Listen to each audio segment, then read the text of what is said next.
মা রূপময়ী মহাশক্তি আশ্রম মা তারা সিদ্ধেশ্বরীর জন্মতিথি উপলক্ষে রক্তদান শিবির অনুষ্ঠিত হয়। এই অনুষ্ঠানে প্রধান অতিথি হিসেবে উপস্থিত ছিলেন আগরতলা পুর নিগমের মেয়র দীপক মজুমদার। রক্তদান শিবিরটির পরিচালনা করেন মা রূপময়ী মহাশক্তি আশ্রম ত্রিপুরা বৈশাখী। এই অনুষ্ঠানে বক্তব্য রাখতে গিয়ে মেয়র দীপক মজুমদার বলেন, রক্তদান মানব জীবনের শ্রেষ্ঠ কাজ। এর মধ্য দিয়ে মানুষের প্রতি মানুষের ভালোবাসা এবং একে অপরের জন্য কাজ করার অনুপ্রেরণা জাগে, মানুষের মধ্যে ভ্রাতৃত্ব বোধ জাগ্রত হয়।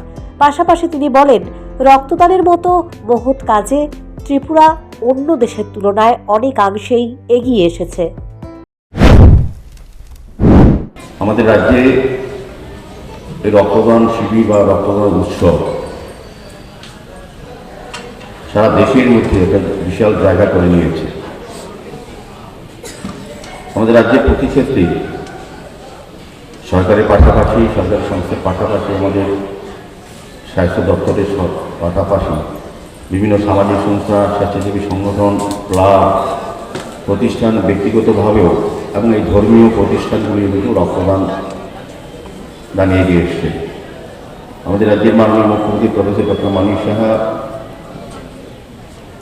কিছুদিন আগে রাজ্যবাসীর কাছে এবং সমস্ত জনগণের কাছে আহ্বান রেখেছিলেন যে আমাদের রাজ্যের সরকার অনুমোদিত 12টি ব্লাড ব্যাংক এবং বেসরকারি 2টি ব্লাড ব্যাংকে যে রক্ত স্বল্পতা দেখা দিয়েছিল বা মাঝে মাঝে দেখা দেয়, সেই চাহিদা এবং যোগানের ভারসাম্য রক্ষা করে এই ধরনের রক্তদান শিবির বা উৎসব, সেই আবেদন সাড়া দিয়ে সারা রাজ্যের বিভিন্ন প্রান্তে, বিভিন্ন জায়গায়, বিভিন্ন ব্যক্তিগত উদ্যোগ প্রতিষ্ঠান হোক, স্বেচ্ছাসেবী বা ক্লাব, বা আমরা দেখেছি এই শহরে রাজ্যের বিভিন্ন ধর্মীয় প্রতিষ্ঠান এই ধরনের উদ্যোগ গ্রহণ করেছে এবং সরকারের আবেদন সাড়া দিয়ে মুমূর্ষু রোগীকে বাঁচানোর জন্য রক্তদান শিবির বা উৎসবে তারা আয়োজন করেছে। এবং এখানে তো চাচ্ছি তার আমি বলবো এটা একটা বিশেষ দিক। যারা এই আশ্রমের সঙ্গে যুক্ত আছেন, যারা মায়ের ভক্তরা, তারা যেমন ধর্মীয় চিন্তা ভাবনা নিয়ে ভারতের হিন্দু সনাতন ধর্মকে প্রতিষ্ঠা করার জন্য যেমন নিরলস কাজ করে যাচ্ছেন,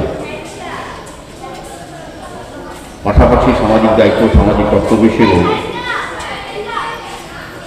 তারা কিন্তু এই কাজগুলি করছেন। আমাদের রাজ্যে বিভিন্ন আশ্রমে আমি অনেক রকম শিবিরে উপস্থিত হই, তারা ওই ধর্মীয় কাজের পাশাপাশি।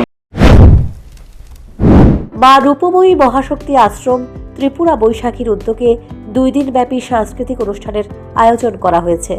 Bureau report, news prime Tripura.